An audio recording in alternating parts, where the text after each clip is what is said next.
Welcome to Metaphysical Soul Speak. I'm your host, Elena Fox Starks. Hey guys, I hope you're doing really well in this moment in time, and that whenever and wherever you happen to be on this bright blue and green, beautiful planet that we happen to live on, that you are able to take a few moments every day to, at the very bare minimum, look outside the window. Look at the birds, the trees, the sky, the clouds. Just notice the beautiful nature all around us and understand how lucky we are to live on such a remarkable and beautiful planet. And that if we had to be stuck anywhere for a while to work on ourselves mentally and emotionally, psychologically, spiritually, PEPSI. You remember the PEPSI method? It's actually psychological, emotional, physical, spiritual levels of the individual, basically PEPSI. If we have to work on these things, which we do, it's so lovely that we're on such a beautiful planet to do this kind of work. I mean, I don't know about you guys, but look at Mars. From all the pictures we've seen, it's not as red as they make it out to be. That's just a filter. But it looks, to me, kind of boring. I mean, I haven't seen any plants or animals from the videos. There's evidence that there was a civilization there. But it's so boring looking to me compared to the planet we're on. I mean, I could be wrong, maybe, there's a dark side of the planet filled with life and, flora and fauna. I don't know on Mars, but it's really cool. Today I was thinking about this. I looked out the window and the sky was absolutely spectacular. The clouds were white and fluffy in one part of the sky, and then really dark gray and foreboding in another part of the sky as it was raining off in the distance. And I could hear the cows mooing and the chickens clucking and the dogs barking, and I just felt so happy that I could witness so much beauty and so much life. And depending on the time of day or night, there's always something going on in nature, and I'm surrounded by it here, and it's just absolutely gorgeous. And I just wanted to bring that up because we don't always take time to appreciate the things that we have all around us. Now, I remember yesterday I was telling my son, I was remembering when my oldest, his sister, was very little. When she was about 2 or 3 years old, she would ask if she could go outside and play in the yard. And, of course, I'd have to go out there with her and make sure everything's safe for a while. And she just loved just walking around and looking at the rocks, looking at the flowers and the trees. We lived in Northern California in the forest, and it was absolutely beautiful. And many times we had deer show up. We had occasionally bees and really beautiful birds. Sometimes we had these green birds that were random. Like, we never hardly saw them, but they were very teeny tiny and bright green. And the only reason I knew they existed is because one day one of them flew into our window and stunned himself. He didn't die, but he got stunned, and he was just laying there. And I was like, oh my God. And I went to see if he was okay. And after a few minutes, he kind of got up and he shook it off and he flew away. And she got to witness that with me. It was very beautiful. But we had deers in the yard all the time, to the point where they would come and fight in the yard, and they would do all kinds of cool stuff. Like, one time they came around, and the pregnant female who was part of the herd gave birth right in our yard, and we got to watch as this baby deer was born and got up and stumbled around and took its first steps. It was like, oh my God, National Geographic right outside our window. It was incredible. And my littlest, or my youngest, or I'm sorry, not my littlest or my youngest, my oldest, excuse me. I was telling my youngest yesterday that his older sibling, she had a penchant for finding the teeniest, tiniest little flower in the yard. And she'd always bring it to me. And she'd say, Mommy, look at this. Please put it in a vase. And I mean, we're talking a flower that, I mean, maybe 1/10 the size of an eraser on the end of a pencil.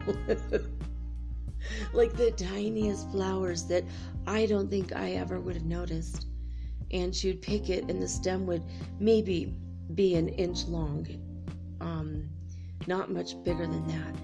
And her tiny little fingers, she'd say, look at this. She'd hold her tiny hands up, this itty bitty little flower, and she'd say, look at this pretty flower I found. And sometimes the flowers were yellow, pale yellow, and sometimes they were white. And it was just so adorable. So I told my mom, I feel so guilty, like these tiny little flowers, and I don't have like a container to put them in, and it's like I just kind of put it on a plate with a little drop of water, and they die right away, and it's just so sad. So she says, okay, I'll figure it out. I'll come up with something. I'll find a solution. So a couple weeks go by, and I get a little tiny package in the mail, and I open the tiny package, and there was a little teeny tiny, like Beatrix Potter, I don't even know, it looked like a creamer, but it was maybe an inch tall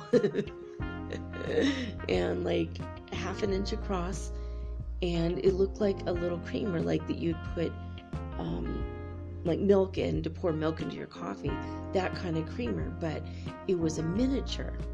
And underneath the creamer there was a little teeny tiny plate that it sits upon, because it's like from like a dollhouse miniature set. My mom wrote me a letter saying this is perfect for Shanti's little flowers, right? And that's what we called my daughter at the time. It's not the name she goes by right now, but she goes by her first name. But I was like, oh my gosh, this is super adorable. And so she would go and find the little flowers, and I'd put them in this little Beatrix Potter. It had like a little, I don't know, is it Peter Rabbit? Maybe, I don't know. It was so cute. And it had a little teeny tiny rabbit in a suit on, like printed on it. It was so tiny, but that was my little vase. And it was so cool that my kid would just notice the tiniest little details of the world around her that I didn't notice, and I was really grateful for that. And she could see things that I couldn't see. She could see beings and creatures that were not visible to my eye, but her vibe was super high, and I'm sure she's still able to see things that I don't see. And my friend in Canada also sees the dragons in the upper atmosphere. Sometimes I see the evidence of them when they allow their image to be imprinted on like the clouds. I've seen a lot of clouds shaped like dragons, and where it's like really obvious. It's like a 3D model of a dragon, but it's in a cloud. It's in a cloud form. It's amazing. But I was noticing a lot of things about the world around me today, and it was just very special. There's something magical about noticing as many details as possible about the natural world. And several things take place is that your brain ends up focused on something outside of yourself. You get outside of your emotions, and any mental conflicts or stress that you have kind of falls to the wayside when you're in nature, or at least looking out the window at nature. And that's one of the first things you notice. And then you get a deeper spiritual connection. So that's another thing that you notice. And if you're able to go out and walk around in nature, you get an invigorating sense more than what you would have if you just stayed inside and did yoga or push-ups. There's something about being outside, that breathing the fresh oxygen and feeling the sunshine on your face. There's something very precious about that. And I notice when the wind comes in from outside, if you open your window, that beautiful energy. And there's not quite a scent to it, but with that fresh air is just incredible. Yesterday I opened up my window and someone was having a barbecue, so that was my my fresh air was smelling somebody else's dinner. But normally I just I'll smell the scent of the river or the trees, or kind of like an ion smell after a rain. I love that negative ion smell. It's really fresh. And I remember when I was driving with my husband somewhere when we were freshly married, newlyweds, and we were just out taking a drive in the California mountains in Northern California, and he opened the windows and he said, "Oh, do you smell that?" And I'm like, "What?" He goes, "It's sweet water." I'm like, "What?" He's like, "Yeah, it's sweet water." I'm like, "What are you talking about?" He goes, "I don't know." And he just kind of looked at me like, it's something I've always said, and I don't really know what that means. But I always grew up calling it sweet water. And no one in his family ever said it, so he's like, "I don't know where I got that." And he's like, "Maybe my uncle, maybe my dad, I don't know, but sweet water." I'm like, "Well, what does it mean though?" And he says it means we're next to a fresh running river or a creek. I'm like, "Oh, that's so cool that you could smell that." And he's like, "You can't smell it," and I couldn't. And it took me years before I knew what he was talking about. And one day I smelled that sweet water smell, which I'm going to call it that because I think it's cool name. And it's just, there's like a fresh, dewy scent that you don't smell, and then all of a sudden you smell it, and then a creek or a river is nearby. And I remember that day when he said that, he's like, "There's a river nearby." And I mean, within 10 minutes of driving, all of a sudden we're crossing a bridge over a river. And I thought, wow, it's so incredible that he noticed so much about the natural world around him. And I know my children got that from their father. I'm the kind of person who I get stuck in my head, and I'm stuck indoors, and I won't even notice my environment for 2 or 3 weeks, and then one day I'll wake up and look around and go, "Oh my God, how did my house get so messy? I didn't even notice that. It's so strange." And I know other people who notice everything. One thing's on the table out of place, and they can't stand it until that thing is put away. But I'm the opposite. My grandma was like that. She had to put everything away right away. And me, I don't notice it until now it's too late and everyone in the household is upset because it's messy. It's like, I'm sorry, I'm a mad professor. That's constantly me. I'm in my head. I always have my nose in a book or my mind deep in thought, and I don't notice things in my immediate environment, let alone outside. So I have to remind myself a lot to open the windows, open the blinds, look and feel the energy of the outdoors. It's very, very special. It's very, very magical. There's something very incredible about the natural world here.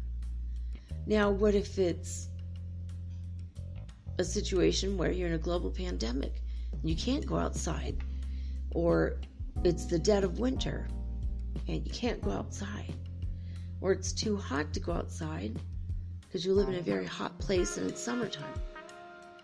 Well, what then? How do I appreciate nature under these extreme circumstances? Well, you can always look at YouTube videos of animals. Pick your favorite, whether it's owls or dolphins or eels, whatever one is your favorite. There's always something on YouTube about it. There's a bunch of nature shows. I can't remember what they're called, Life or Our Planet or something. I can't remember what they're called. But you can look up nature shows on Netflix. They have a lot of really, really beautiful ones. I just started watching one with Zac Efron the other day. I only watched a few minutes of it. And it's about him traveling the world and noticing nature, basically. And the first episode, he goes to Iceland to look at the land of fire and ice. I mean, you could look it up, look anything up and just watch it. Just watch Patagonia, even if you can't afford to travel there. Or find a show on Thailand. It's so beautiful. I've never been there. I've always wanted to go. Especially over to Bali as well. Bali, Thailand, all parts of Indonesia I would like to go to as well. Maybe someday the Philippines, possibly. But there's so many beautiful places and wonderful things to see. You can even look up mountains or volcanoes or the largest river, which, I don't know, I think in South America, obviously it's the Amazon. In Egypt, it's the Nile, I don't know in Africa, what the largest river is. But, the African continent might just be the Nile, might be the longest river is the Nile. But, I've been on the Amazon River. I took my kids there and we went on a slow boat for 3 whole days from Colombia to Peru. Actually, from Colombia and Brazil, because we went over to Brazil right before we got on that boat. And so at one point we were standing on land that was, just a few feet from Peru, and we were in Colombia, and then we took one step, we were in Brazil. It was so incredible. In oh my God, why am I not thinking the name of the city? Leticia, Colombia. And then we took a slow boat for 3 whole days, and it was incredible. At night we had fireflies. Oh my God, so many fireflies on the Amazon River. It was just magical. And in the morning when the sun was just coming up, I would catch, I think they were crocodiles, alligators. I think they were crocodiles, actually, possibly. They looked like, those kind of reptiles. And sometimes I would see them. They would lift their little heads up out of the water, and sometimes they'd be covered with plants, like little green plants. And then they would sink their heads back down into the water if they saw me looking at them, because they're really shy, which is weird. It's not what you normally think of when you think of this kind of creature. And other days I saw, other times I saw pink Amazon River dolphins, and they hop out of the water sometimes. They're really strange looking dolphins. You should look these up sometime. They're very odd. Not at all like dolphins you find in the ocean. I don't know if you guys knew that. I think I mentioned this before, but there are pink dolphins in rivers around the world. The bigger rivers have them. The Ganges River in India, they have pink dolphins. in the river. And then the pink dolphins in the Amazon, and I think in other rivers, I think possibly the Yangtze River in China has pink dolphins as well. And it's kind of a relatively new discovery as far as the other rivers. But in the Amazon, I was in Santa Barbara when I met the people who made the initial discovery of the pink Amazon River dolphins, which was kind of insane because they were, North American scientists who discovered it, quote unquote. But the locals always knew about it, so it's kind of dumb. It's that science, arrogance of science yet again. Oh, look, we just discovered this week. It's like, no, you didn't. God, the people who lived in that region knew about these for thousands of years. Duh. You just didn't bother to ask or travel there before. That's your personal discovery, not a new discovery for the whole wide world. So kind of silly if people do that. But there's a lot of beautiful things. I saw these catfish from the Amazon River. They had caught them and put them in this pond that they created in this nature preserve because they wanted people to see. These catfish were unlike anything I've ever seen in my life. They were red and white, and I mean hundreds of pounds. They were enormous, like almost a little freaky. Like we were a little bit scared of them. Like they were cool, but it was like, oh my God, it was nuts. In the Amazon River, there are piranha, but they're only dangerous during the time in which they're breeding. Then they'll eat anything in sight. They become very voracious during their breeding. Okay, like everyone else, but during their breeding phase, they're very hungry. But we were there in a time in which that was not happening, and my kids got to swim in the Amazon River. It was like an incredible experience. I don't swim, so I just watched as my boyfriend and my kids swam in the Amazon River and just laughed and played and just really had a good time. And we were hoping that the pink dolphins would come up and swim with them, but they didn't. They were kind of shy, but we saw a couple, and the sun was going down. It was absolutely beautiful. And I don't know, it was very nice to just do nothing for 3 whole days but sit and appreciate the nature. And we stayed in Iquitos, which is in the jungle, for 2 weeks, just enjoying all the different things around us. It was hot as hell some of the days. And then when we took a boat out on the Amazon again, and then there was a river coming off the Amazon, we went down this river with a tour guide, and we ended up staying in a lodge called the Ayahuasca Lodge, but we did not do ayahuasca, although they do have ceremonies there sometimes with the sacred plant. But it was wonderful walking in the jungle at night and experiencing all the things that we did, and the tropical birds. We went to a different nature preserve on a different day, and they had a toucan that loved to just sit on our shoulders or on our arms and just hang out with us and would just stare at us. And it was really freaky. It was like trying to figure us out. And toucans don't talk, in spite of all the Fruit Loop commercials that tell us otherwise. But toucans are really strange looking birds. They're very beautiful. And they have these enormous beaks, and they've got turquoise and white and orange and yellow and black are their basic colors. And it was interesting. We had a couple different parrots hang out, land on our head, or sit on our shoulders. My son got to hug a sloth. I mean, really incredible experiences.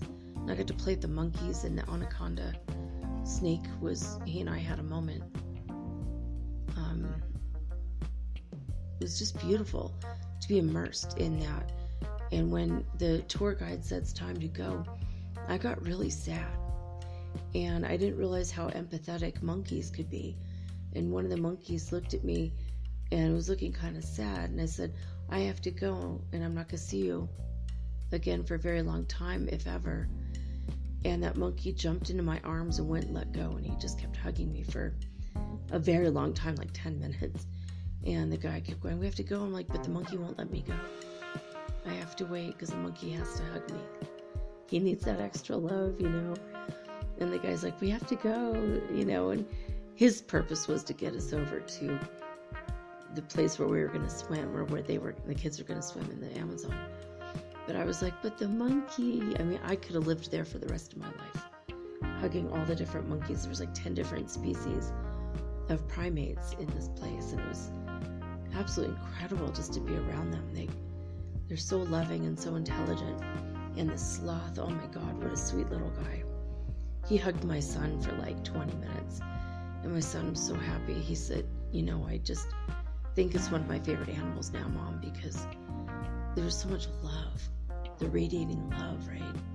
And all these animals were so well cared for and loved, and just absolutely happy when new people would show up, and the monkeys would run off and jump into their arms and steal things out of their purse or their backpacks. It was hilarious. But even if you don't live in an amazing tropical area like this, and most people don't, even in your local park, just feeding the squirrels. I love squirrels. I always enjoyed feeding the squirrels. In fact, I trained some squirrels at Cal State Northridge campus where I got my bachelor's degree in psychology. I would go every single afternoon, and I would buy these unsalted peanuts, of course, for the squirrels, and usually in the shell because they liked it that way. And then I would buy myself caramel corn and I just hang out with the squirrels and eat with them. And I trained them to come and sit on my lap or on my knee, and we just eat together. And people were like, oh my God, after a while, it got really like a normal thing. Like I'd come in, go sit down, and they would know me, and they'd just jump into my lap or sit on my foot. And people were like, oh my God, how is that squirrel liking you this much? People who weren't normally there at that time. It was like maybe I think Tuesdays and Thursdays in the afternoons, like at 3 or something. And I would have a couple hours between classes, and it was incredible just to share these moments with these crazy creatures. And I don't know, I've always had appreciation for nature. And I had a tree that once or twice a week I would go and climb up this tree, and I would there was 2 branches that fit my body perfectly, so that if I could hang upside down from this tree, and I could put my feet up on one of the branches, and I could lock my legs in between the branches somehow. I can't explain it, but I would hang upside down to stretch my back out. It was like my tree chiropractor, and I used to do this all the time. And one time there was a couple that they thought they were alone and they didn't see me, and I heard them making out. I was like, oh my God, what do I do? And I think they were starting to do more than make out. I'm like, oh my God. And here I'm in a tree hanging upside down. That I only wanted to be there for a few minutes just to stretch my back out, and then I was gonna get back up in the tree and then just sit there. And I guess they didn't hear me, and I finally got back up because I was losing. I was starting to lose consciousness, hanging upside down like that. Not good for it's not good for you for terribly long. And I remember just sitting in that tree, just going, oh my God. And one of my friends knew to find me there. I only told 2 people. That's my secret spot. If you don't find me anywhere else on campus, I'm going to be in the secret garden in this one tree, and near the orange groves. And they were like, oh my gosh. And the smell of the orange groves, oh my God, the fresh oranges there's nothing like that. And my boyfriend came in, and he was like, did you know there's some people over there doing it? And I'm like, oh my God. And I heard them like screaming and kind of running off when he came over there. I'm like, yeah, I could hear them, and I didn't want to look, and I didn't want to get out the tree because I don't want to embarrass them, and I'm just like waiting for them to finish. Oh my God, it's so embarrassing. Because no one ever went in this one secret garden. I'm like, how the hell did nobody know that this even existed? It was like this weird gate, and I just snuck in one day, and then I realized this is a really beautiful secret garden. I loved it because I felt like no one ever knew about it, and I think that's why this couple picked it, because obviously, they're getting away with something, but no one would ever be there, so no one would ever know. And then my boyfriend, he would come over and find me there sometimes when he was finished with class so he could give me a ride home. It was very sweet of him. But I don't know, I've always had an appreciation for nature, and I just think it's very important to find whatever it is. I mean, right now my biggest thing is opening the door and the dogs come in. And dogs are nature. They're a part of nature. You're a part of nature, actually.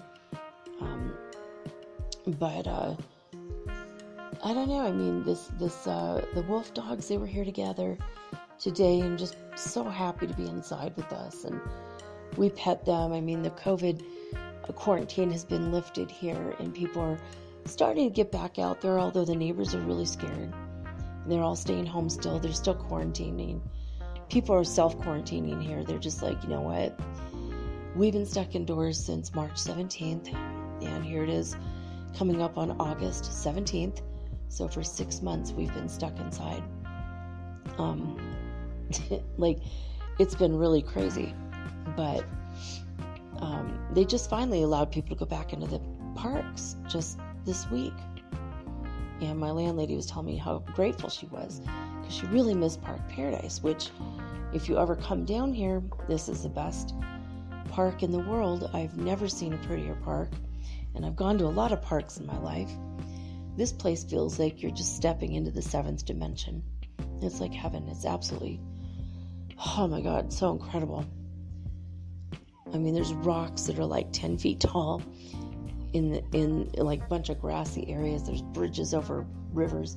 Four rivers cross this park. 4. The park is enormous. And there's like wooden bridges, and there's all kinds of bridges over the rivers. And I can't wait to get back over there. But the trees are just, I mean, it's just, they're luminous. They're like glowing. They're so beautiful.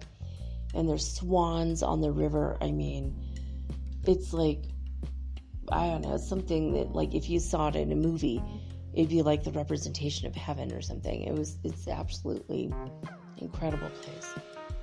So I can't wait to get back over there. But I want you guys just to be aware and pay attention to nature that's all around you. Even if you're stuck in Manhattan and the only nature you've got is the sky because you're still stuck in quarantine, just watch the clouds, and then get over to Central Park as soon as you can, as soon as everything is like safe again. I just read something weird about Manhattan today, though. They have a lot of vacancies in all of the apartments over there. There's like over 13,500 apartments available for rent in Manhattan, New York. Usually it's a very hard place to find an apartment. And then I further read in this article today that there's the rent is $4,620 is the median rent there for a 2-bedroom place. $4,000, $4,600. That means in order for you to be able to afford there, you need to be making $13,000 to $15,000 a month. Roughly $15,000 a month. Because even in after taxes, because a good rule of thumb, anywhere you live, you have to make 3 times more than your rent. Your rent has to be 1/3 or less of your income in order for you to be able to afford the rest of your life. I thought that was crazy. I could not believe that at all. It was just sticker shock for me.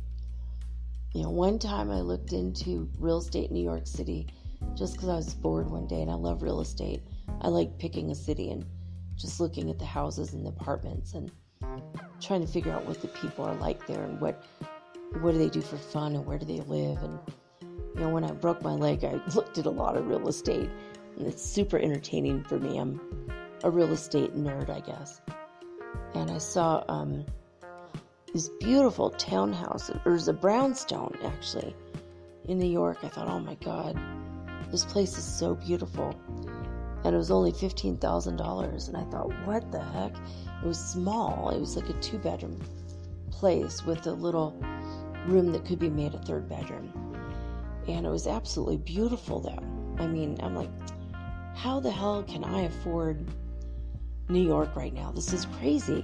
So I started looking more and more into it, like into the ad, and then at the very bottom it says, and by the way, it's $1,500 every single month for taxes on the place. $1,500. I was like, oh my God, that's insane. Who can afford that? Just for the taxes, and you own it. Like, it's like, what? Anyway, it's the sticker shock thing. But the Pentagon today, I wanted to announce this at some point during the show. The Pentagon says they're now going to start investigating all of the UFO reports from the military, from the Air Force. I thought that was pretty interesting, that now they've admitted about UFOs. They're going to go out of the way, I guess, every week to mention something else to do with UFOs. So the disclosures happened, and now they're, I don't know, I think they're just preparing us. They know it's inevitable. My son just saw what he said was 2 shooting stars right before he went to bed a half hour ago or 40 minutes ago. And he said, there's no trail to it, though, the way there are with the shooting star. I think I just saw 2 UFOs. And my son has been seeing a lot of UFOs lately. And it's been a lot more prevalent. And other people have contacted me saying, I just saw a UFO. I just saw another UFO. My neighbor saw a UFO. My friend saw a UFO. And they're just everywhere now suddenly. I'm pretty sure that mass global disclosure is on its way. For sure. Anyway, speaking of things in space, we're going to go to spaceweather.com right now. And we're going to see what's going on in space, basically. All right, right now, the current wind speed of the solar winds on the sun, 297.9 kilometers per second. And right now we do have a solar sunspot, basically, from solar cycle 25, AR2771, and the other one left, 2770, just went around the edge of the sun. So we have one on the lower left part of the sun facing us right now. So it's pretty interesting. There's some on spaceweather.com. There's a pretty cool picture of a solar prominence on the sun, and then they superimposed an image of the Earth to scale to see how big this solar prominence is. It's like a bridge of, I guess, gas or fire. And it's huge. I mean, like the Earth could fit inside that little tiny, plasma that's sticking out of the sun. Is very weird. When you think about it, it kind of gives me a weird feeling. But this picture, the perspective looks like the guy's standing on the sun looking at the Earth, which is pretty crazy because obviously he wasn't there. I don't know how he caught this picture. He has a very powerful telescope. But it's very interesting. Another interesting photo they've got on spaceweather.com today is the noctilucent clouds, as taken in this picture by NASA's AIM spacecraft. And I mean, this is glowing so bright blue. It's like electric. And this is right at the top part of the planet right now. So if you want to check out the noctilucent clouds as taken, the picture as taken from space, it's absolutely gorgeous. I love this. It's one of my favorite colors. The Ulu neutron counts today are 9.1 of the percent of the space age average. So it's not considered very high today. It's considered high. And the highest it's ever been is 11.7%.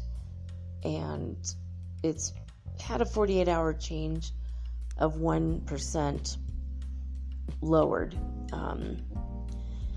We do have some solar wind that has flowed out of the southern coronal hole of the sun, and it will be brushing Earth's magnetic field sometime between August 16th and 18th. This is not to be confused with what I talked about yesterday, which said it would hit the 16th to the 17th. So what this tells me is between the 16th and 17th, we're going to be getting 2 blasts of solar winds, unless the second one doesn't come here until the 18th. But, I mean, I'm looking at the solar wind speed. Well, I think it's picked up a little bit. So if I had to venture a guess, I would say we might be bombarded with solar wind on Sunday, probably twice. So pace yourself and keep yourself hydrated and well rested. And if you start to feel a lot of Ascension symptoms on Sunday, you're going to know why. It's because of all that solar energy, the solar winds coming our way. Now, according to the All Sky Fireball Network and NASA's All Sky cameras over the United States, they have discovered today 92 meteoritic fireballs over the United States. 61 were sporadic and 31 were Perseids, as the Perseid meteor shower is still going on. So, of course, you could go outside and check that out. 100 meteors per hour is what the scientists have been clocking. So, it is quite a show out there. According to disclosurenews.it, the Schumann Resonance today had one peak only, and that was 17 hertz frequencies, so not a lot going on over there in Italy.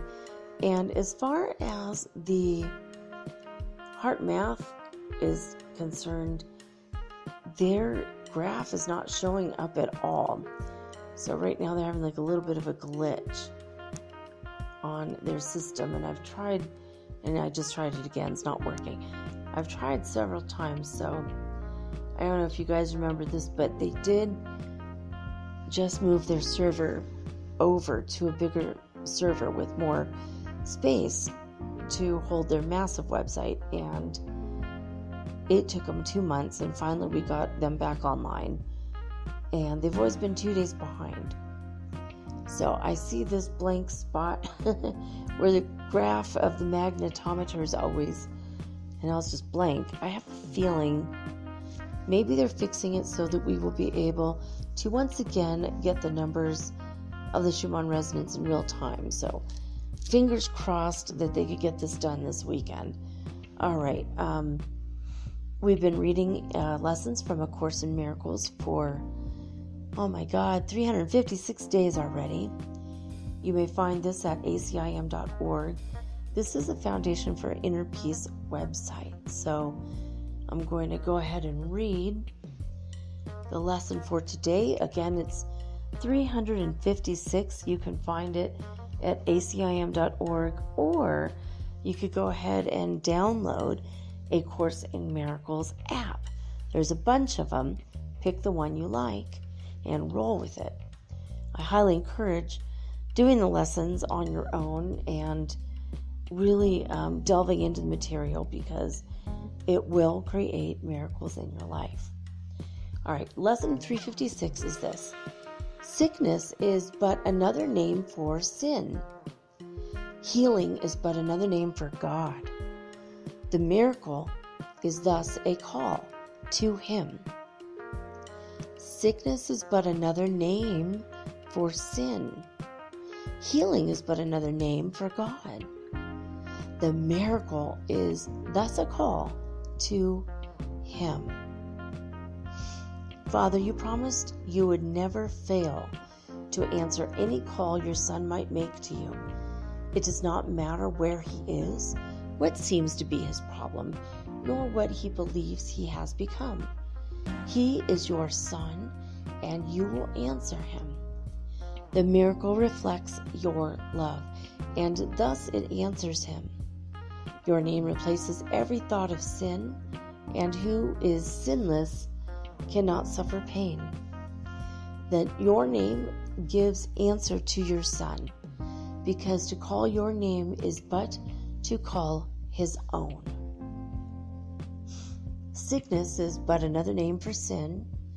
Healing is but another name for God. The miracle is thus a call to him. So there you go. I'm going to take a quick break, guys.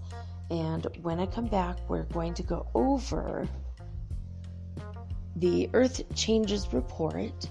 And when we have time at the end, we're going to go over the weekly world weird news right after this message.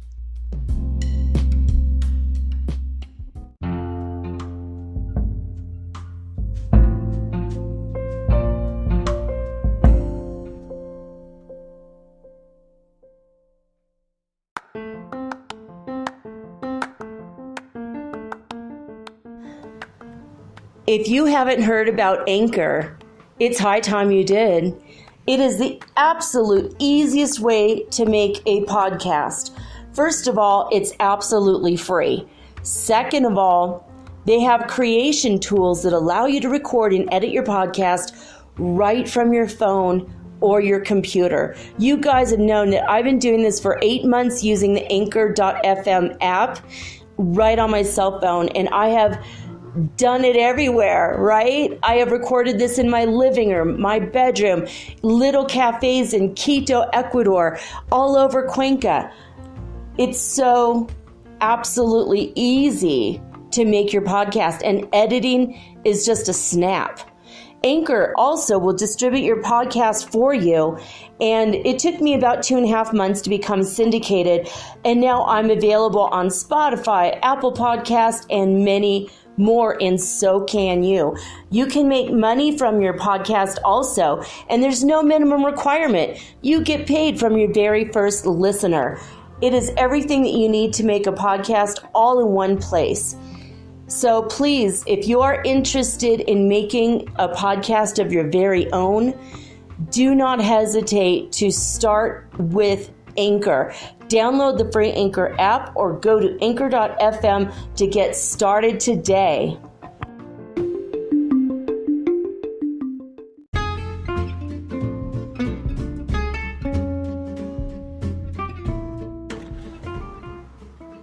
Metaphysical Soul Speak is run on sponsors and listener support.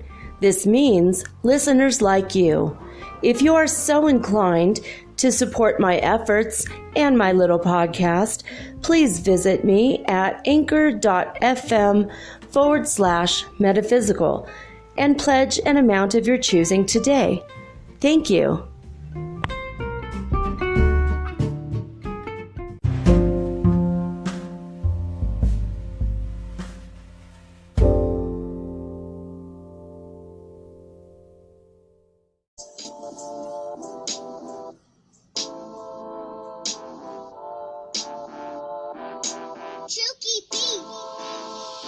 We can make a difference in our own small way. It's one small change, we can do that today. Our mind's getting bigger while the world's getting smaller. But saving the earth's becoming a tall order. From the minute you awake from your nightly nap, you can make little changes like turning off the tap While brushing your teeth in the bathroom.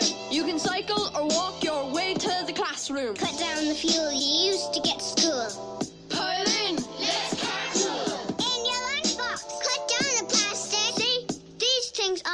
drastic. Spread the word, get vocal. Make it go global. When buying food, stay local. Never mind the dishwasher, do it by hand. But I hate washing up. Ah, come on, it's grand. Just one small change in the little things we do. We'll show you how, and now it's up to you. It's our future. It's our earth. We need to protect it for what it's worth.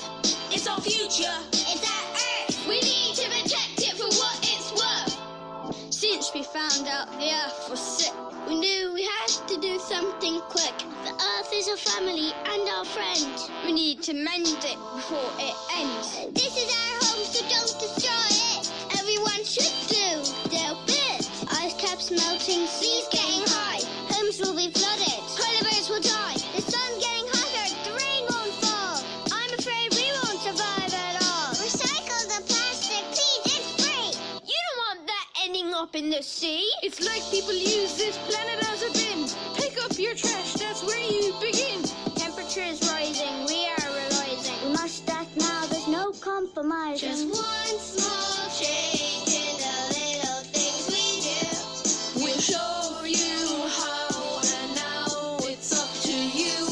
It's our future. It's our earth. We need to protect it for what it's worth. It's our future. It's our earth. We need to protect it for what it's worth. If you cut down flowers and trees, you contribute to the mass extinction of the bees. Think of the creatures that don't have a say.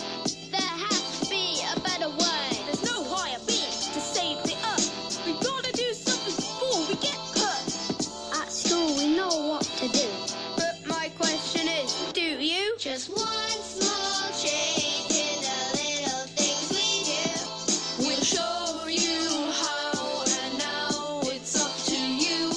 It's our future. It's our earth. We need to protect it for what it's worth. It's our future. It's our earth. We need to protect it for what it's worth. Just one small change in the little things we do. We'll show you how, and now it's up to you. It's our future. It's our earth. We need to protect it for what it's worth. It's our future. It's our earth. We need to protect it for what it's worth.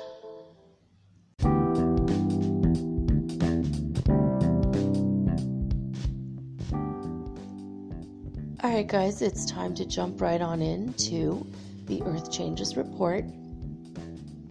And I am getting my information from Watchers.news.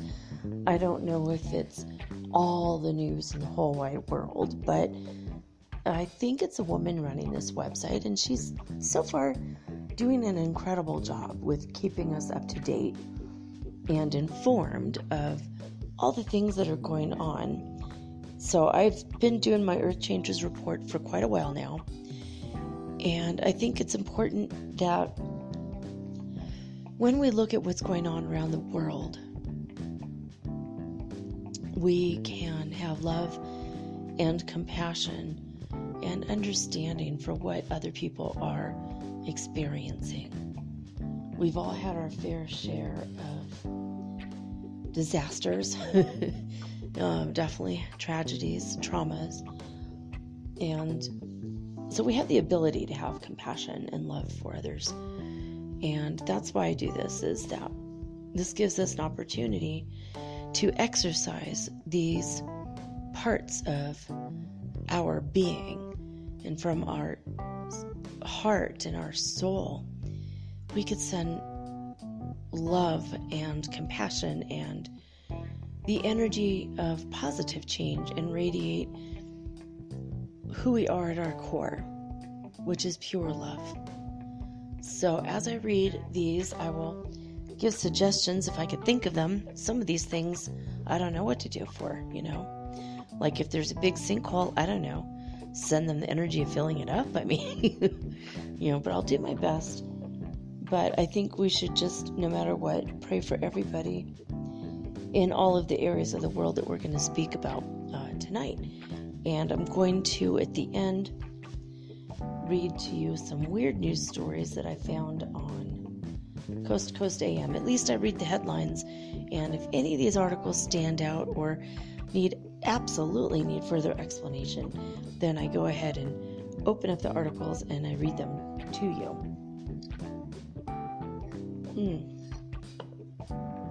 All right, here we go. Wow, starting off with bad news right away. Okay, starting from August 8th until today. They didn't report anything on the 7th, and, the 6th was, a week ago. So here we go. At least 10 people are now dead. More than 3,300 homes have been destroyed or damaged after there were severe floods in Sudan. So let's send the energy of love and light and sunshine. Imagine sunshine in Sudan. Mount Sinabung, Sinabung, Sinabung, I don't know how to say this, but anyway, has erupted. It's a volcano, apparently. Has erupted after more than a year of inactivity in Indonesia. So I think if we just send the people there some love and light and calm energy, because maybe they were a little bit disheveled after a volcanic eruption. Also send them the energy of clear, clean air. Now, the next story is widespread flooding has affected almost 200,000 people in Somalia. Oh my gosh. So let's send them the energy of sunshine to Somalia. A water spout has turned into a tornado as it hit in Palermo, Italy. That's have you guys ever heard of a tornado in Italy ever in your life? I mean, maybe it's happened, but I never read about it. No one's ever mentioned it. That's crazy, a tornado in Palermo, Italy. What do we do for that one, guys? We'll send Italian people, the Italian people in Palermo, we'll send them love and light and I guess in calm energy. I'm sure the tornado's not still there, obviously. That was, it took place on the 9th of August, so I'm sure it's over with, but so I guess the energy of rebuilding and not giving up. Go to it, get it done, get her done attitude. Maybe, I don't know. The rebuilding, just let's start over energy. Maybe we could send them love and light and the energy of new beginnings. You have to forgive me, I have to drink my hot tea. It's kind of chilly in my house. My only heater is my hair dryer. And that sounds pathetic, but normally in Ecuador, especially in Cuenca, it's not all that cold or not all that hot. It's an area of balance, and I love that. But since we moved to this new place, it's a lot colder. There's a lot of microclimates here in the mountains, the Andes Mountains, and it's not terribly cold. We're not going to die. We're just uncomfortable. You know, it's only 53 degrees out, which is nothing, but the air is just coming in from the outdoors. So I need one of those door snakes. Do you guys know what I mean? If you're from the Midwest, you know what the hell I mean. There's a thing called a door snake. I had friends that had a door cat, which was insane, but it was an extremely long. A door snake is a thing that's like long and it's literally looks like a snake, and it has sand in it. And you put it on next to your door, and it stops. It blocks or prevents all the cold air from coming in underneath the door. So it prevents the drafts.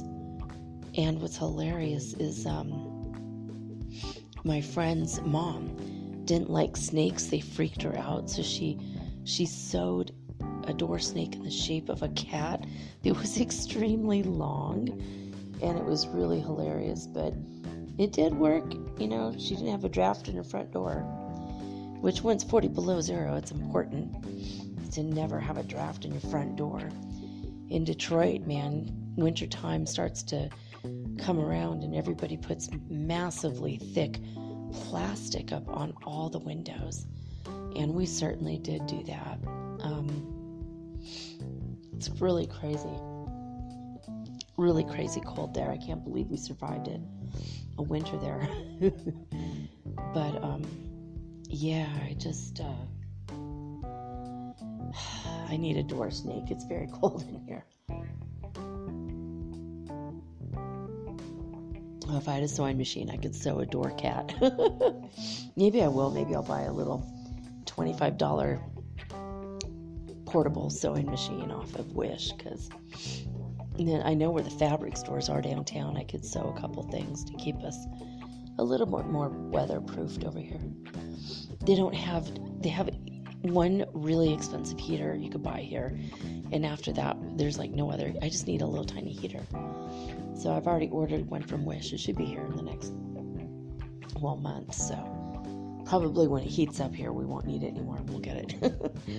But it does get about 10, not even 10, like 5 degrees warmer, half of the year. It's not a big deal. Maybe 10 degrees on the hottest days. So yay, it gets up to 75 degrees sometimes. The land of perpetual spring over here. All right, let's see, where were we in our the water spout turning into a tornado. That's crazy. Remember last week that said water spout season in, I don't even know where now. Was it New Zealand or something? Or England? It was like, what the hell, water spout? Is that a thing that's always been a thing, or is that a thing that's a new thing? I don't know. Anyway, a study has suggested volcanic eruptions has been what caused global cooling 13,000 years ago, and not meteors. Interesting. We've been having a lot of meteors and a lot of volcanic activity recently. Don't know that they're related, but I don't know, I wanted to bring that up. A shallow 5.1 earthquake has hit Sparta, North Carolina, and this is the strongest earthquake in the state since 1916. That's, of course, North Carolina in the United States. So 5.1, at least it's not 6.4. That's been my kind of ongoing joke for months now, that how come all the earthquakes are 6.4 lately? And it's true that there's a lot in that range. All right, high-level explosive activity has been happening and continues to happen at Reventador in Ecuador, which is a volcano. And there's a new lava flow reported. Well, that's exciting. I should look that up on YouTube and watch that video. Now, Reventador is nowhere near me. It's up just south of Quito, which is the capital of Ecuador. And that's a 10-hour bus ride for me from where I live. But Reventador means like the angry little boy. And I've been speculating about this, that possibly he's blowing his top all the time because people call him an angry little boy. He's a grown-ass man volcano, and if we call him that, maybe he won't go off so often. He's a scary volcano, man. Like the Strombolian activity, he throws out these massive boulders that are on fire. And I mean, and they land like really far away from the volcano. And people like try to film it, but they're scared because they could be hit with this massive boulder. It's one of the craziest volcanoes here in Ecuador. And there's a lot of activity with this one. It's always been a very active one. Definitely not one I want to go see because of how scary it is. There is no one lives near it, by the way. So no prayers are needed, just maybe send Reventador love, but hey. Rare atmospheric rivers have formed at the opposite sides of Australia. What? Atmosphere rivers? That's really strange. I don't know if I want to read that article, but if you do, if that really floats your boat, the idea of reading this article, Watchers.news. And if you do this in the next 48 hours of me releasing this episode, it's on page 2. And if this is Monday or sometime into next week, it'd probably be on page 3. If it's a week from now, page 4, I would say. But yeah, rare atmospheric rivers form at opposite sides of Australia. All right, widespread floods have left 19 people dead and more than 50,000 people affected in Niger. So, wow. Let's send love and light and lots of sunshine to the country in Africa called Niger. So, yeah, wow, 50,000 people. That's a lot of people. So, just send them love and light and healing energy so that they can easily rebuild after this. Tropical cyclone Mekala has brought powerful winds and heavy rains as it made landfall in Fujian, China. Maybe it's Fujian, I don't know. I've been living in Spanish world for a long time, so I see a J and I want to say it as an H. It's probably Fujian, possibly that, in China. So, floods have claimed 35 people's lives and destroyed or damaged 7,000 homes and have left widespread crop loss in Sudan. Again, oh my God. Yeah, let's send a lot of love and sunshine to Sudan. That's not good. I don't like hearing about the crop loss. It makes me upset for the people. All right. Damaging floods and landslides have hit Trinidad and Tobago after 2 weeks worth of rain in just 9 hours. Wow. So, yeah, send love and sunshine to Trinidad and Tobago as well. And again, with the rebuilding energy. Maybe a lot of the earth just needs that. It's time to get going and rebuild the earth and have just the energy of newness and building again. Seems like there's that energy that's definitely needed on the planet right now. All right. Lake fire explodes to more than 11,000 acres in just 2 days in California. So, lake fire. Where have I heard that before? Oh yes, my mother. When she said, your grandma died without forgiving. No, our cousin died without your grandmother forgiving him for being angry because he didn't repay a debt from like 1970 something. And I'm like, well, she could forgive him now. And my mom said, no, she's just going to burn in the lake of fire forever. I'm like, what? And she says, yeah, it says in the Bible you can burn in a lake of fire forever if you don't forgive somebody that doesn't pay back a debt. I'm like, okay, that's oddly specific, isn't it? I don't know. So I don't know. For what it's worth, guys, forgive everybody who owes you anything. Maybe they don't owe you. Maybe you owed them from a past life and you can just let it go.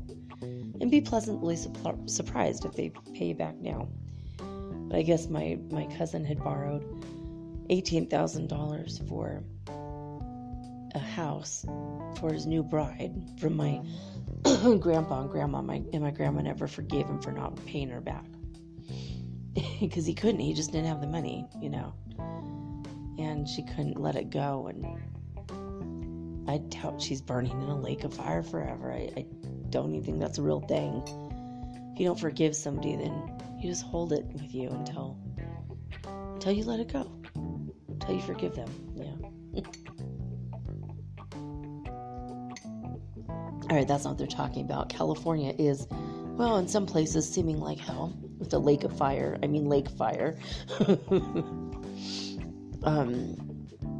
Yeah, let's just send a lot of love and light and rain. Let's take all the rain of Sudan and Somalia and all these other places and send it to California, guys. Just send rain to California. Of course, then we'll send them too much rain and it will flash flood, but it's better than flash fire, I guess. Lake fire, I gotta look that up on a map. I haven't seen yet where that is. I think it's in Southern California, but I'm not sure. More than 13,000 people have been affected, and 112,000 people are threatened by the deteriorating flood situation in Mali. It sends all that rain from Mali to California, and send love and light and sunshine to Mali. Brazil gripped by historic August cold. Another round of cold blasts to hit next week. That's weird. It does feel very cold where I am, and Brazil is one of our neighbors. Let's just send some love and light and sunshine and warmth energy to Brazil. Philadelphia and Delaware have been hit by rainfall 1,000% of normal during the tropical storm Isaias. Was it a hurricane? Maybe. It just says during Isaias. So Delaware and Detroit, let's send them some love and sunshine to Philadelphia, Pennsylvania, and Delaware in the United States. Now, an unusual triple comet has flown past the sun. They did catch it on video. I saw a picture of it the other day. And there's pictures of it here on Watchers.news in case you wish to see that. An unusual triple comet that flew past the sun. There's a lot of comets right now. It's kind of crazy. You could check how close they are and when they'll be here, as well as how many lunar distances they are from us on spaceweather.com. All right, China's flood season has left 219 fatalities. More than 4 million people were evacuated. That's a mass. I've never heard of that many people being evacuated. That's huge. And 63 million people have been affected. Oh my God. Let's send a bunch of love and light and sunshine to China. Florida current has been at its weakest in the past 110 years. You know what? I don't know what that means, so if you want to read that article, that's at Watchers.news. Because I've got more news to talk about here, I think. Oh my goodness, that might have been the very last one. All right, there you go. Let's see where we're at. We're only 20 minutes in, so I'm gonna check that Florida article out. Like, what does that even mean? Oh, well, here's a fun name. New research by the, get this, Woods Hole. Oh, I can't even with that. New research by the Woods Hole Oceanographic, oh my God, I can't even say this word. Oceanographic, there we go, Institution, or the Hawaii. Okay, WHOI. I don't know how to say that. It's like, Hawaii, who you? Okay, I'm over that. All right. Found a key component of the Gulf Stream, a warm Atlantic Ocean current stretching to the tip of Florida, has steadily slowed and is now weaker than at any other point in the past 110 years. The connection between coastal area level and the strength of the nearshore currents was analyzed to trace the evolution of the Florida current and come up with a conclusion. In the ocean, almost everything is connected, said the research author Christopher There's another name I can't say very well. Paikuch?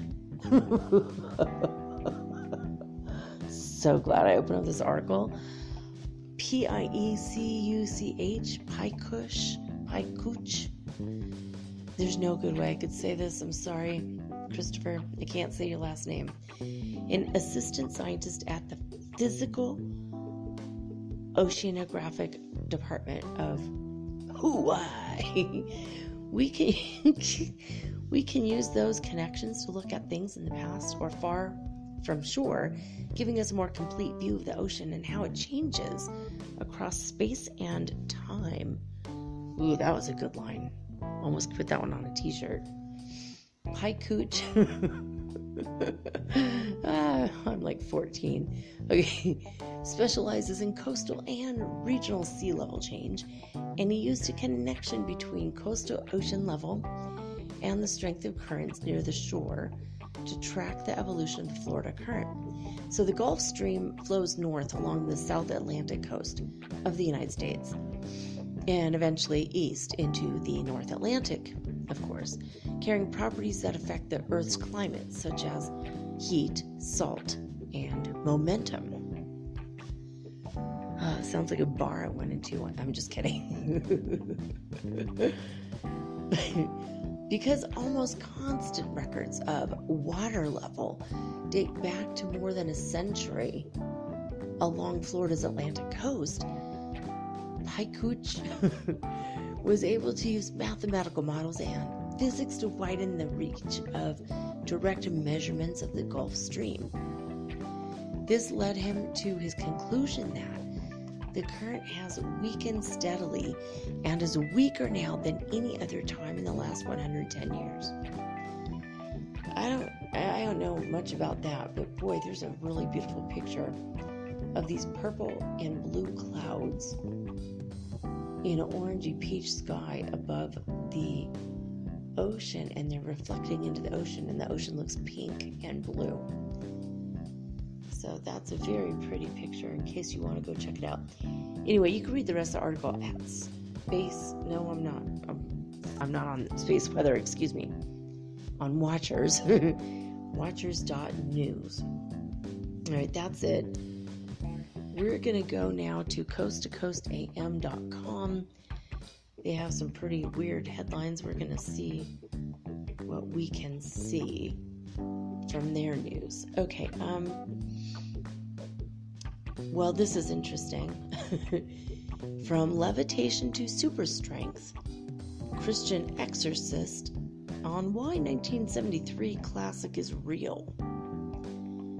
Okay, well, there we go. Exorcist Bill Bean.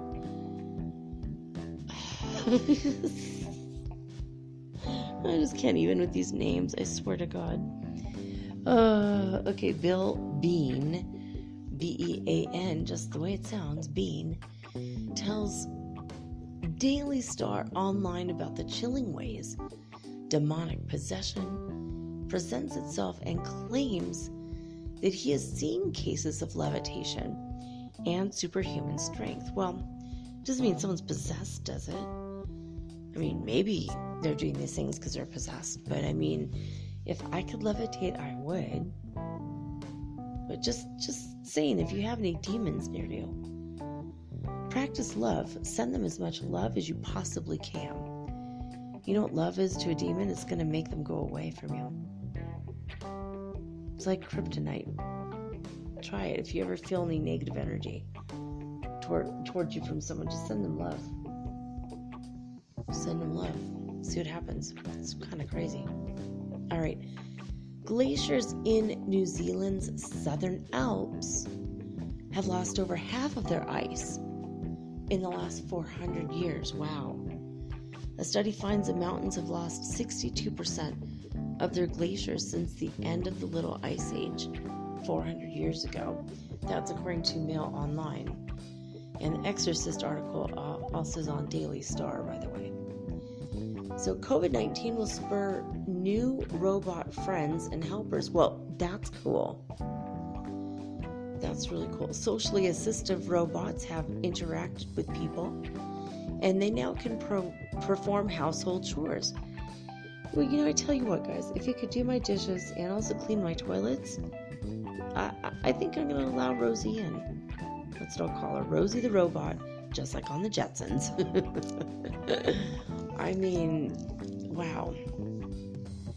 It says that they can also accomplish healthcare tasks and offer emotional support.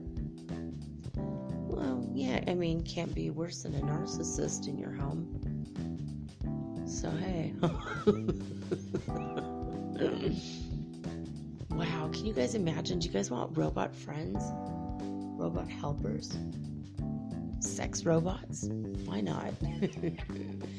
Have safe sex. Have sex with a robot. I don't know. I mean, what if it breaks down? What if... There's too much to go into right now with that, but things could go wrong. Horribly, horribly wrong with that. All right, NASA's rover is taking a device that converts carbon dioxide into oxygen on Mars. Well, gee, they're taking a tree? Trees convert CO2 to oxygen, CO2 into O2. Interesting. Anyway, they say many of the tools are designed as experimental steps towards human exploration of the red planet. And that's according to Science Alert. So, interesting. What the hell? A prehistoric hell ant. Literally, what the hell? A prehistoric hell ant has been found trapped in amber. An ancient species of ant has been found frozen in time while right in the middle of devouring another insect. How rude. Like it couldn't even wait until it was finished eating. That's crazy. Scientists it says scientists followed the nose to solve mystery of a long-necked reptile. Okay, I'm gonna read that again. What? Scientists follow the nose to solve mystery of long-necked reptile. Okay. Scans suggest that Tanystropheus, which lived 242 million years ago, lived in water. Okay. What the heck? I don't even, I'm not gonna, you could read that if you want, coast to coast ham. This abandoned Soviet site is home to the deepest hole on the planet. Huh. A large metal disc bolted to the ground caps a borehole that plummets more than 7.5 miles into the earth. I mean, that's weird. It's like even in this for initial description, it doesn't say if it's man-made or not. That is very strange. You can read that article, of course, on Coast to Coast AM. Or if you want to, Science Alert is where the article originally appeared. Is our solar system shaped like a deflated croissant? Maybe. Most scientists thought it would be comet-shaped. What? I never thought that. I thought it'd be round or egg-shaped. So that's kind of weird. I guess everyone has a different idea as to what it would be. Oh, our solar system. Huh. Yeah, I thought it was comet shaped too. If you want to, yeah, that's weird. Or okay, yeah, I can't even with that. That's weird. So our solar system is apparently shaped like a deflated croissant. Huh? That's so strange. How to move your elephant during a pandemic? What? Okay, New York Times wrote this article. or, a writer for the New York Times wrote this article. After decades in captivity, an Asian elephant named Mara finally gained the chance to roam. Well, that's sweet. That's sweet. I don't know why they're talking about moving your elephant during a pandemic. That's odd. Sometimes these headlines are very screwy. Rary. Sometimes my pronunciation of everyday household common words are also very screwy. Rare underwater Inca offering pulled from Lake Titicaca. What? What the hell? Why would you take anything out of the... Oh, this is weird. Archaeologists in Bolivia have recovered a fully intact offering containing a miniature llama figurine and a gold bracelet. This is according to Gizmodo. Wow, that's weird. If you guys want to check that out, that's on Coast to Coast AM or obviously on Gizmodo. That's Gizmodo spelled Gizmodo. So that is really a trip. A llama figurine and a gold bracelet. Wow. Bat Boy lives. Oh, yes, baby. Yes. Yes. No, like, seriously, I want to make a t-shirt that says that. Bat Boy lives. An oral history of weekly world news. Oh, that's so cool. I mean, that's what I call my weekly weird world news report, right? I mean, because how much I loved the weekly world news. This was a newspaper, if you don't know, that it was from 1979 to 2007. It was a tabloid-style entertainment newspaper, which always captured the attention of anybody in a supermarket who was shopping and then standing in line at the grocery store. You're always going to see this. And it was one of my favorite activities was to sometimes buy this crazy ass newspaper and just laugh my ass off for a weekend. I mean, I used to take my husband when we first got together, when we first started living together. Every now and again, I'd take him to, like, let's go somewhere. Let's go to Thrifty's, just like a pharmacy drugstore, if you're not from the States.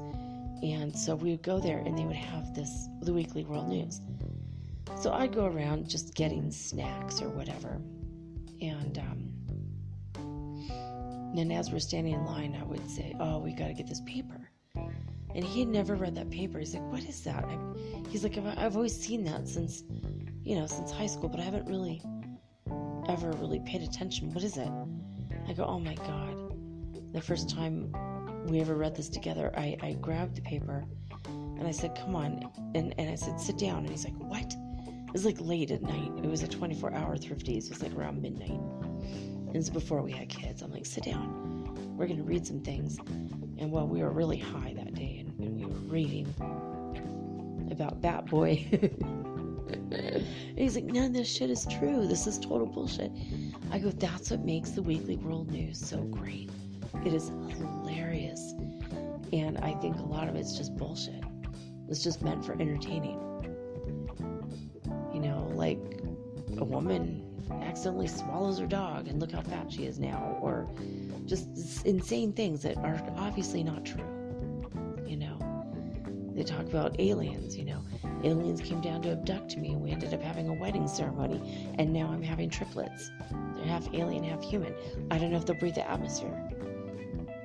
It would be interviews of people like that.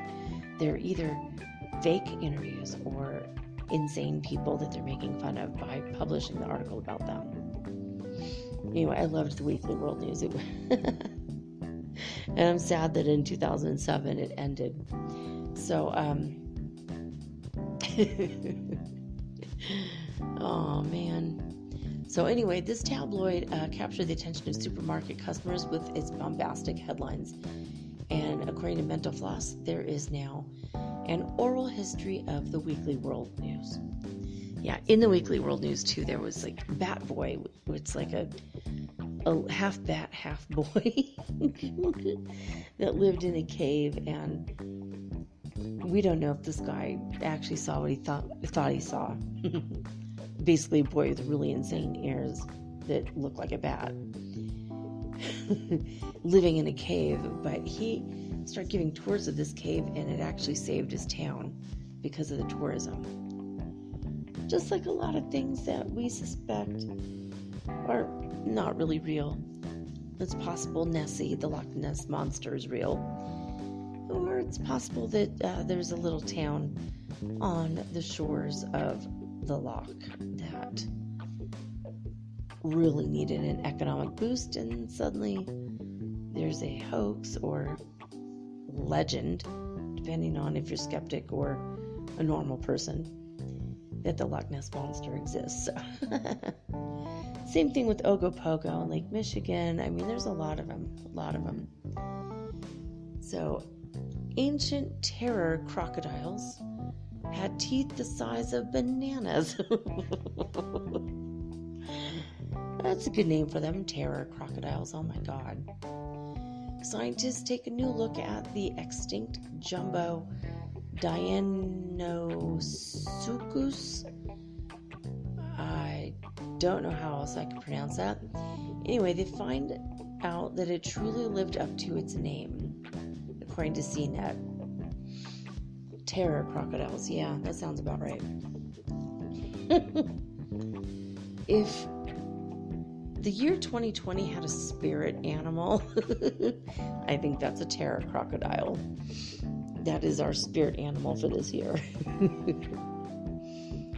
75-mile long shadow from a distant storm briefly blocked out Goodland's sunrise on Tuesday.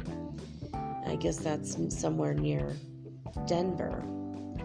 They say while making their morning weather observations, meteorologists spotted a shadow that was being cast from a distant thunderstorm.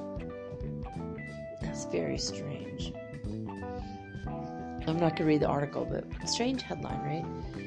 Scientists say that lithium should be added to drinking water to prevent suicides. A new study published in the British Journal of Psychiatry has found a link between lithium in drinking water and lower suicide levels. Well, does that mean they're already putting it in our drinking water? Very odd. But lithium does make you happier, supposedly. Tom DeLonge's warped UFO tour. Space aliens are having a moment in America thanks to the Blink 182 frontman's ET hunting A-team. But what's his real plan? Oh yeah, well, could be possibly a publicity stunt, of course. But this is according to the New Republic. You can read that article on Coast to Coast AM or at the New Republic. So, very, very interesting. I think the space aliens are having a moment in America, too. I really do. Only in Japan, burning a mountain as a celebration. What? Oh, on the fourth Saturday of each January, the dead grass on Mount Wakakusa is set ablaze as part of a unique and impressive festival, according to Oddity Central. Is it though? I mean, is setting a mountain on fire impressive? Maybe the festival part is impressive. I'm not going to doubt that at all. COVID-19 has fueled more than 2,000 rumors and conspiracy theories. Well, that sounds about legit. I'm sure that's true.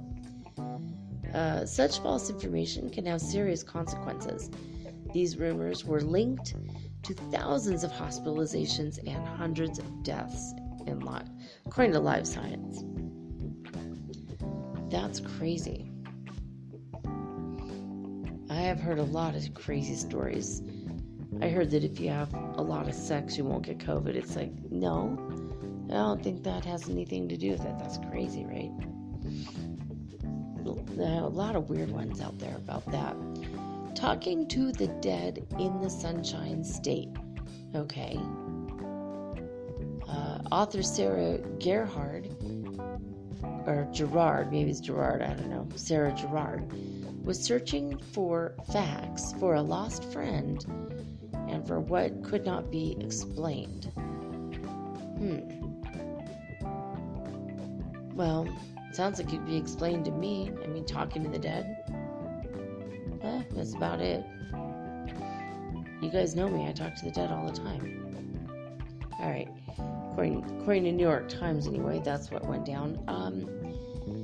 Painting eyes on the butts of cattle can't protect them from lions, according to research. Oh my gosh. The predation of livestock by carnivores and the retaliatory killing of carnivores as a result is a major global conservation challenge, according to Science Alert. Yeah, I agree with that. Seriously. Yeah. Wow. It's a major global conservation challenge. That's nuts. Well, if you guys have cows, paint eyes on their ass. Oh, God.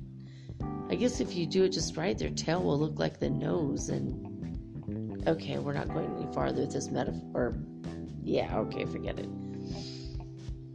Charlotte Church's Bible reading has mentioned earthquake moments before the most powerful quake. What?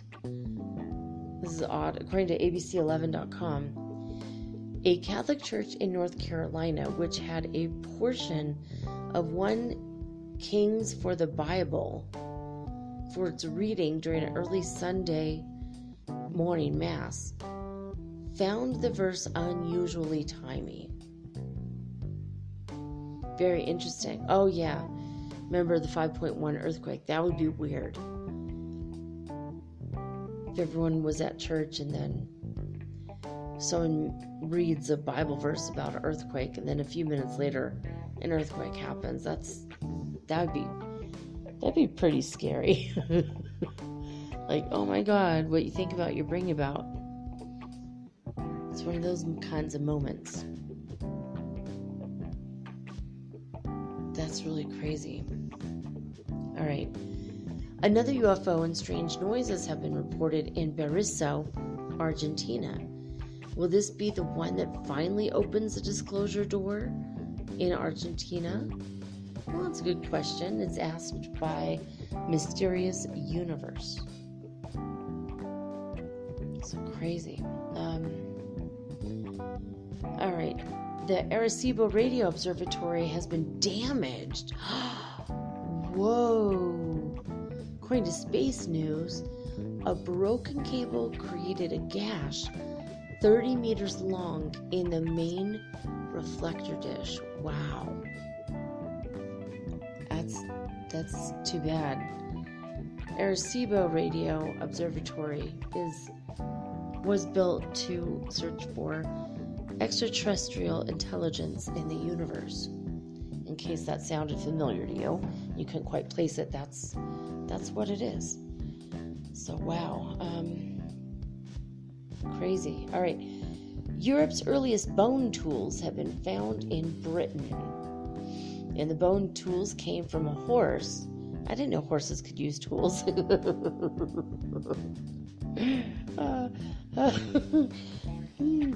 bone tools came from a horse that humans butchered at the site for its meat. Oh, well, I think I'd much rather think about a horse using tools than that. But at least they ate the horse and then made its bones into tools. Well, like the Native Americans, they were at least using every part of the animal, thereby honoring it and its life, I guess. Second way you can honor someone's life, I suppose. The first being, don't kill them in the first place, right? Anyway, Europe's earliest... Oh, yeah, right, I just said that one, duh. Moonstruck aroma sculptor builds ascent from space. What? Michael Moisif has created the smell of the moon based on astronauts' reports. Huh. I think I read that the moon smelled kind of weird and sulfurous. A Roman sculptor. Why would you want to make that smell? That's very odd. The smell of the moon. Can you even imagine what the moon must smell like? I mean, I would imagine pretty dusty. Alright, next one. The Milky Way-like galaxy, or a Milky Way-like galaxy, has been found in deep space, and it's puzzling astronomers. Using a clever gravity trick, researchers locate a distant galaxy reminiscent of our own. Wow. That's pretty cool. A Mars-sized light bridge on the surface of the sun has appeared to signal a breakup of the vast sunspot. I think that's the sunspot A2770, the one that we've been following for about a week. Finally went around the edge of the sun. And probably that's the one, when it did, it started this huge plume. It says a massive sunspot on our star may be decaying, and the discovery of a 5,000-mile long bridge of light suggests. Very strange. There's pictures on Coast to Coast AM with this, and also on spaceweather.com if you want to check that out. Bill Gates on the COVID vaccine timing, hydrochloroquine, and that 5G conspiracy theory. Okay. Well, okay. Bill Gates says he's put $350 million towards the coronavirus projects. And he also says that we'll probably turn a corner most likely next year, according to Bloomberg Business Week. Well, here's a fun one. Can owl and crocodile tears lead to a cure for your dry eyes? By studying the numerous ways animals keep their eyes wet and healthy, scientists hope to address human vision problems. All right, according to New York Times. I have a solution to dry eyes, guys. Just watch Jane the Virgin. If you have a heart, you'll cry in almost every episode, but usually tears of joy. So, and it's worth it 100% to watch that show. It's an excellent show. Yeah, Jane the Virgin. You'll never have a dry eye again. So that's crazy. Crocodile tears and owl tears. That's really crazy. I mean, if you're out in the forest and your eyes are dry, just go stand under the nearest crying owl, I suppose. It's like so strange. And why specifically those two animals? That's what I want to know. Very, very odd stuff. Okay. 2 more, and then that's it for the night. Well, there's a little story about Hei Jun Jong, who has investment advice based on his psychic predictions. He's a tarot card reader and psychic, and I guess traders have been going to him to ask about big money Wall Street trades. Very strange, right? Okay. Pentagon has said they're going to launch a new task force to investigate UFO sightings. Well, you know what? Finally. So there you have it. Let's see how many minutes I have. There's another article I wanted to look up for you guys that was pretty funny, that I read earlier. Blew my mind. Let me look it up. Eagle. It's about an eagle. Attacks.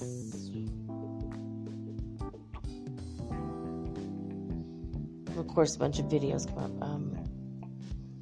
Hold on a minute. There we go. This happened in Michigan today. I mean, this is pretty cool. Oh my God. I guess we could go to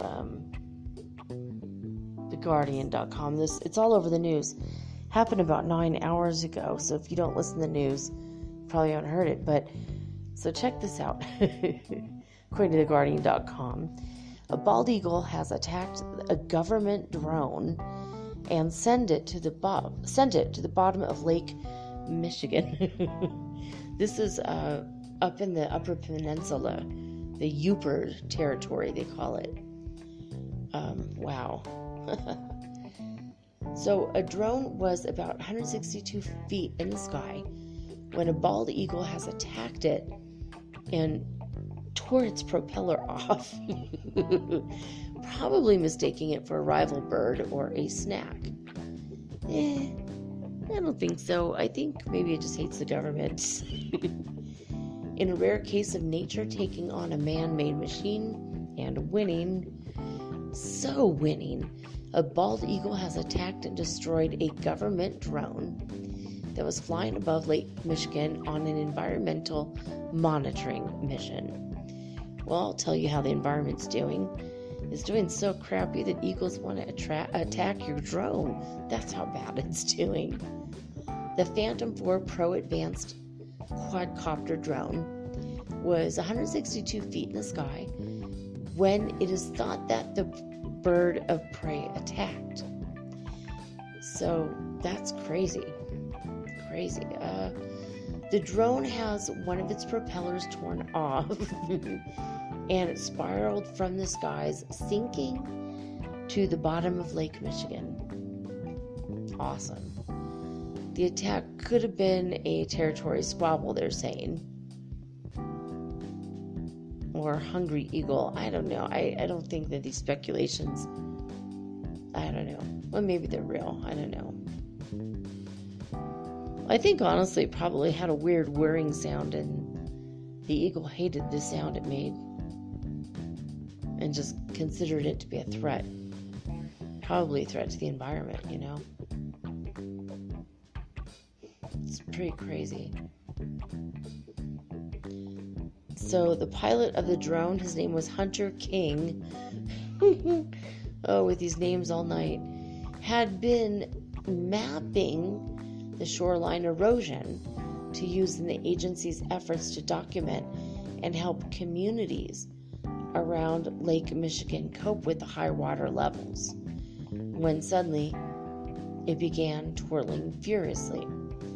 It was like a really bad roller coaster ride, said King. When he looked up, the drone was gone, and an eagle was flying away, apparently unhurt.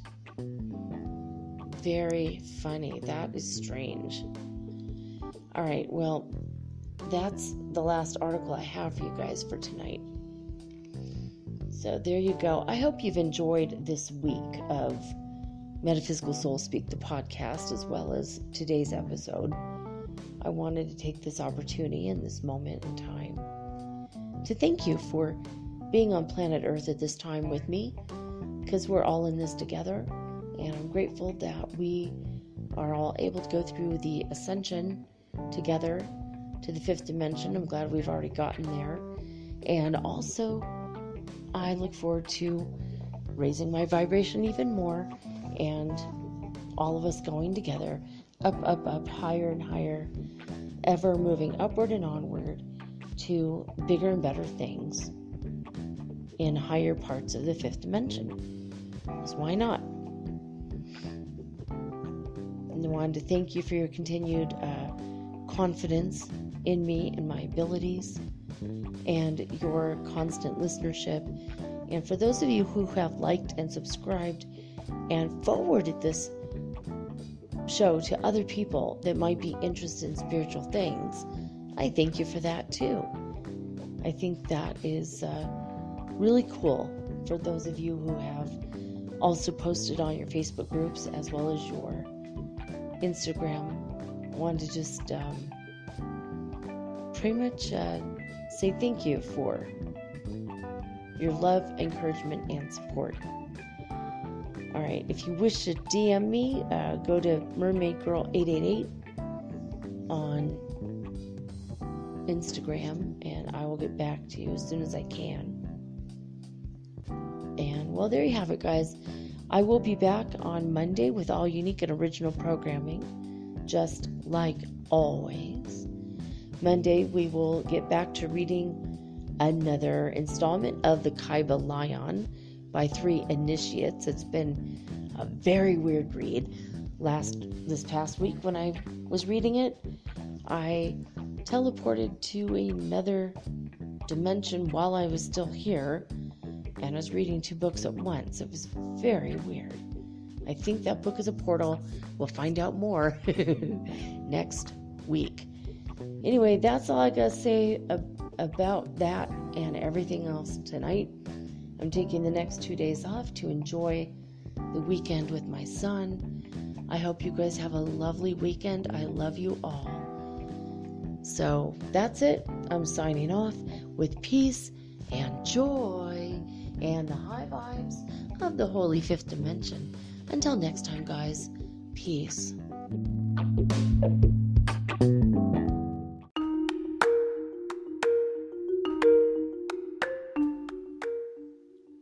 Happy August, guys. I wanted to extend to you my birthday special.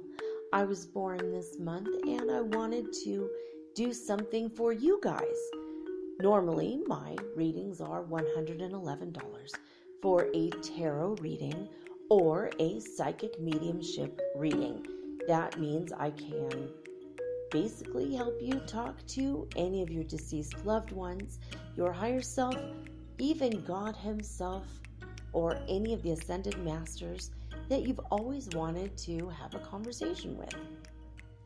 What you need to do is just contact me at mermaidgirl888 on Instagram. Just direct message me and let me know you're interested in having the birthday special $88 reading.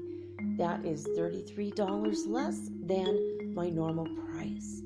And as always, my cloud readings are also available at $33.